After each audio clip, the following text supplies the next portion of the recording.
I, 47 male. I'm getting married to my beautiful girlfriend. 34 female of 4.5 years in less than a week. This is my second engagement. 11 years ago, I almost got married to my ex-girlfriend. 38 female. She was my high school sweetheart, and we've been together for almost 10 years. So naturally, we even lived together for 5 years.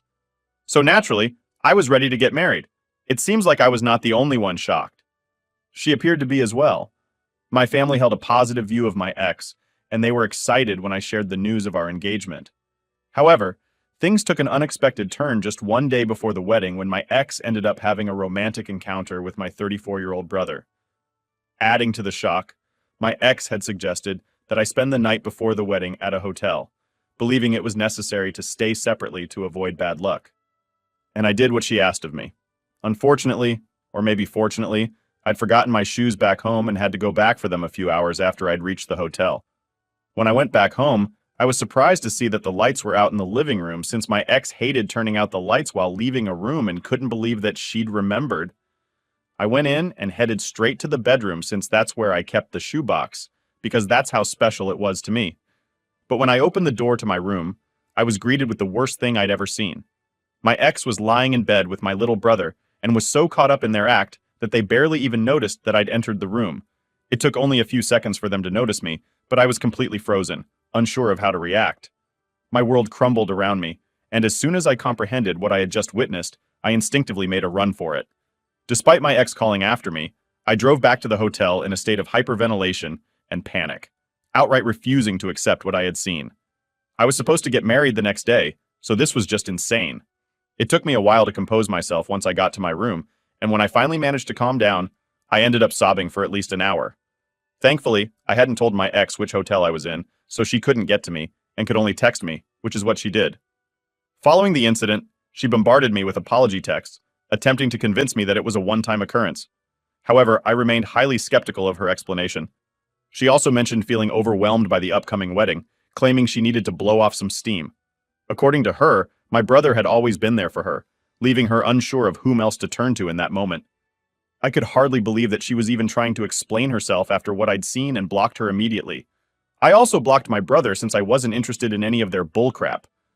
Apologies. It took me a while, but I managed to pull myself together and canceled all the arrangements for the wedding. First and foremost, because no matter how much money I lost, I was going to get out of this mess.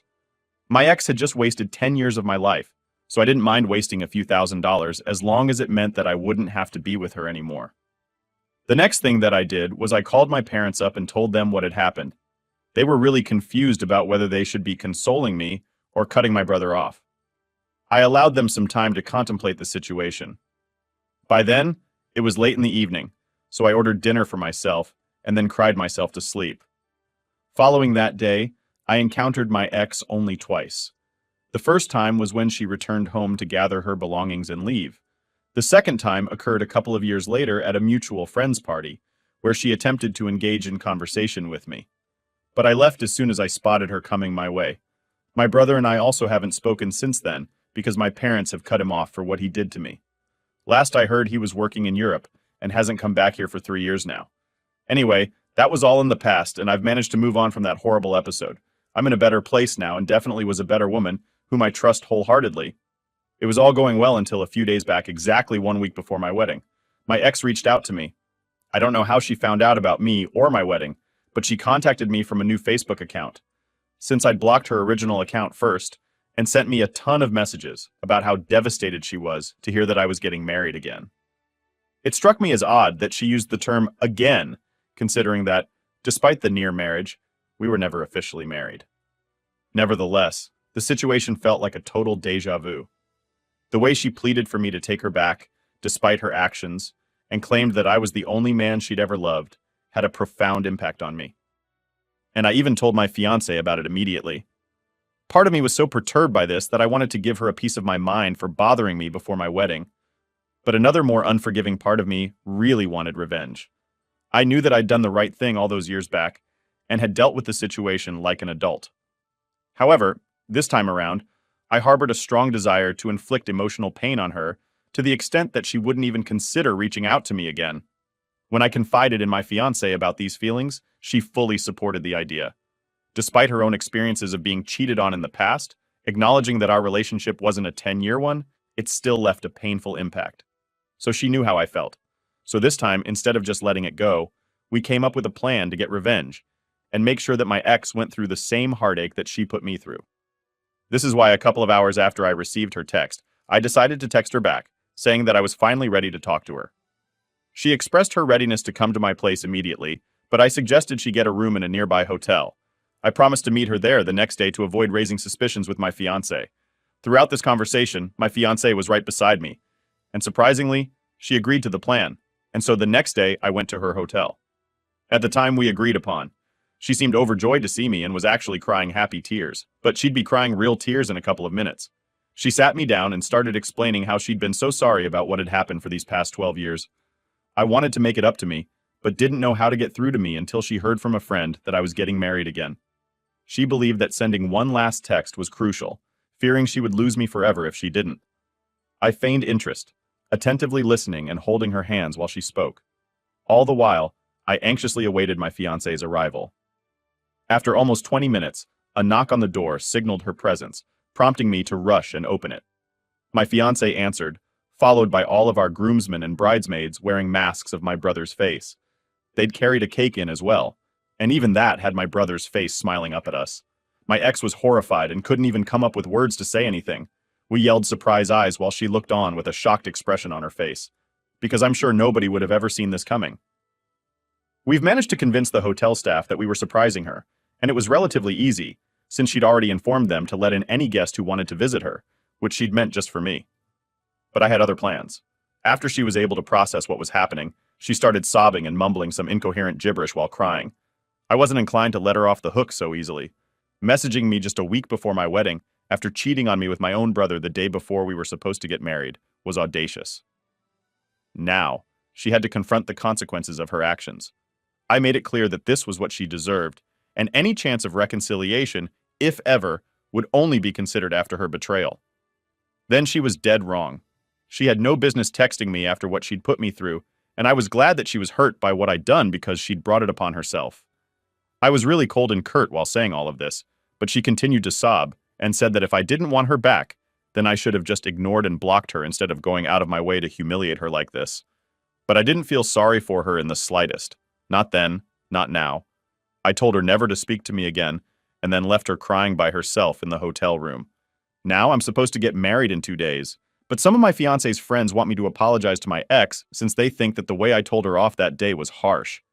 Despite her actions, some may argue that she didn't deserve this.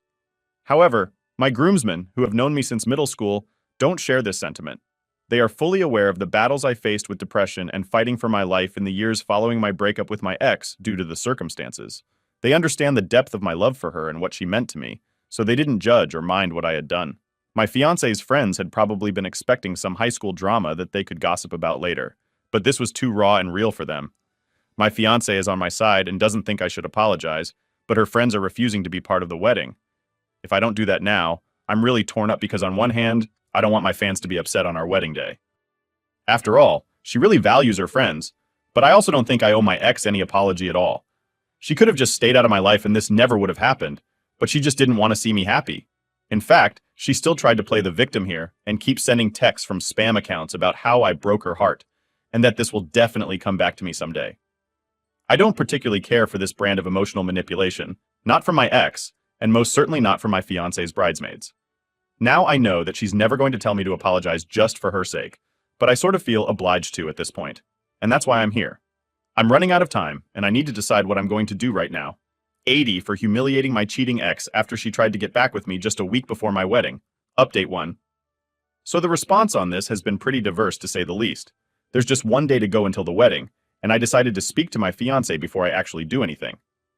Like most people have suggested, I talked to her about how I've been feeling, and as soon as I told her, she said that I absolutely didn't have to apologize to my ex just because her bridesmaids fought so, and if that offended them, then they could skip her wedding.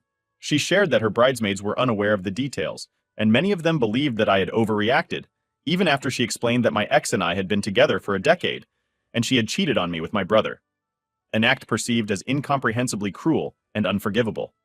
Despite the severity of the situation, they remained unconvinced. still thinking I was being unreasonable and owed her an apology. So she gave up trying to explain my side of things to them, and even told them that they didn't have to attend our wedding if they didn't feel like it. She hasn't spoken to her friends in one whole day, and it seems really unlikely that they'll be attending. One of them even paid her back for the cost of the bridesmaid dress that she'd bought them all, and she thinks that most of them are going to skip. She's putting up a strong front for my sake, but I know she's hurting since these women have been her friends since high school. My fiance says she doesn't care, but I know she does deep down.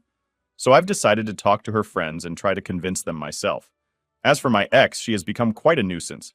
Just a few hours ago, she somehow managed to call me and spent a whole 15 minutes trying to argue. She was insistent on convincing me that I was still in love with her, but just too proud to admit it. Why did she think so? Well, according to her, I went to such great lengths only to humiliate her. So it's obviously meant that I still did have feelings for her deep down. Yeah, she's right. But those feelings are of hate and disgust. For whatever reason, she believes. I just wanted to see her one last time, which is why I'd held her hands while she was talking.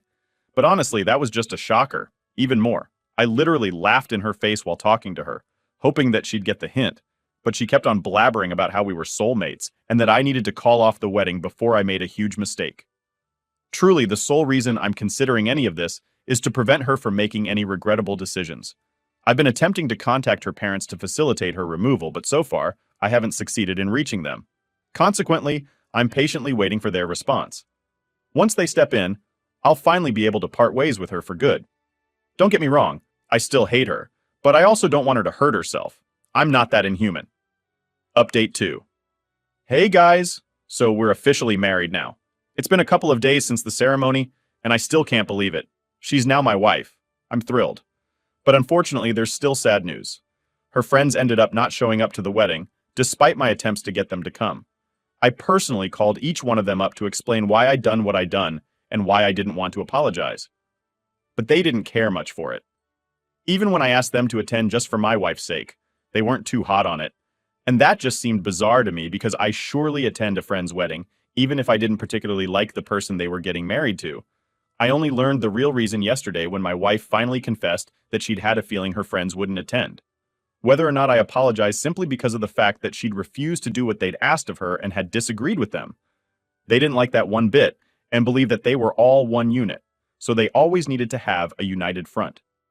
These friends from high school had been part of her life for a long time, and despite managing to keep the friendship intact over the years due to a lack of significant disagreements, this was the first time their bond faced a serious test. In this instance, she chose me over her friends, a decision that didn't sit well with them. She confessed to feeling a bit upset about the situation, but was too embarrassed to admit it, considering the whole situation to be juvenile. I didn't mind, though, since at least now I was sure that this wasn't really my fault, and her friends were just self-centered. My wife even said that part of her was glad that they'd refused to attend, because she could finally stop trying to fit in all the damn time and could live life on her own terms without constantly having to seek her friends' approval. So that was good for us, I suppose. Also, my ex's parents finally responded to me on the evening before my wedding. I explained to them hurriedly what their daughter had tried to do and how they needed to get to the hotel she'd been staying in and take her back with them for her own safety because she was being really psychotic and delusional. I didn't feel it was appropriate for her to be left alone. It turns out they were on a hiking trip without network access. However, upon their return, they assured me that they would come to take her back as soon as possible and even expressed gratitude for informing them. I haven't received any updates since then, but I presume they successfully brought her back home. Update 3. Hi guys. It's been a week since my wedding, and unfortunately it's been nothing but drama so far. As I mentioned, my girlfriend or her parents hadn't been in touch with me since the last time I spoke to her parents. I'd assumed that they'd take her home, but apparently not. 2 nights ago, there was a knock at our door, and since it was really late, my wife and I had no idea who it could be, because we weren't expecting anyone. I made the mistake of opening the door before looking through the cameras, and when I opened up, my ex pushed past me and walked in with her bags. My wife was sitting on the couch and literally sprang to her feet as soon as my ex walked in. I was about to ask her what she was doing in my house, but before I could say anything, she told me that she was here to stay. She told me that her parents had come to bring her home a few days back, but she had refused to go since she knew that I would take her back soon. My wife and I were stunned and had no idea how to react because of how crazy all this seemed. She told me that her parents had tried to force it to go back with them, but she'd had a huge fight with them and ended up staying at the hotel. Now, she was running out of money and made the decision to move to my place. Her reasoning was that spending enough time with her again might trigger memories of the past and lead me to fall back in love with her. I was utterly perplexed and had no idea how to react due to the sheer strangeness of the situation. My wife tried to speak to her, but she ignored her presence altogether and continued speaking to me, demanding that I let her live with us. I told Rose gently, as I could, that I was a married man now, and she couldn't just show up here to live with me, but she said that she didn't accept the wedding, so in her eyes, I was still unmarried. I couldn't believe that this was happening, but neither did I have the heart to kick her out, because honestly, she seemed seriously unstable, and it appeared to me that she needed help. So I sat her down and told her to wait in the living room while I went to the bedroom with my wife to discuss what we should do next. Thankfully, my wife was also quite sympathetic, and knew there was something seriously off about how my ex was behaving. She needed serious professional help, and we realized it. I tried to get through to her parents, but they didn't accept my calls and texts back, saying that they couldn't force to come back anymore, and she was clearly too psychotic to live with them. Now, she was on her own. It was evident that her parents were embarrassed by her, and it was disheartening to witness how they were prepared to abandon their own daughter once they realized she was facing difficulties with no other options left. In response, I called my own parents and they arrived within half an hour. My ex had fallen asleep on the couch in the meantime, which turned out to be fortunate. Upon my parents' arrival, we decided to take her to a therapist as soon as possible, as her recent actions left us uncertain about what she might be capable of at this point. My wife and I let her stay that night because honestly, neither of us could bring ourselves to hate her anymore because of how sad the whole situation was. Clearly something had snapped in her mind, and she needed to be treated for it at the earliest. And the poor woman didn't even have her parents to count on anymore. My parents and I took her to the hospital the next day, and she was still rambling about how she was glad that I was finally coming around and had even started planning our wedding. We brought her to a mental health professional, but she adamantly refused, insisting that she felt perfectly fine. Despite numerous struggles and complications, the doctors were eventually able to calm her down with medication, including drugs whose names I don't recall. Following the treatment, she appeared considerably more composed. A couple of hours later, she finally expressed the desire to return home. I brought her home, and we let her rest in the room while my family and I sat in the living room thinking about what to do next. My wife and I were really relieved when she said that she wanted to go home now, and even helped her pack the stuff in the trunk of our car. We drove our home together. She remained silent throughout the ordeal, leaving us at a loss for words in such a challenging situation. Upon returning home, she apologized to both of us for the trouble she had caused and expressed her shame over everything that had transpired. My wife and I felt a sense of awkwardness throughout the interaction, but we reassured her that it was okay and advised her to prioritize self-care before heading back home. I didn't know if it would help or not, but I did contact my ex's mother and fill her in on everything that had happened. And I guess that finally made them realize the gravity of the situation. She told me that she's moved in with her daughter and said that she'll keep us updated. And despite whatever has happened so far, my wife and I truly wish that she gets better.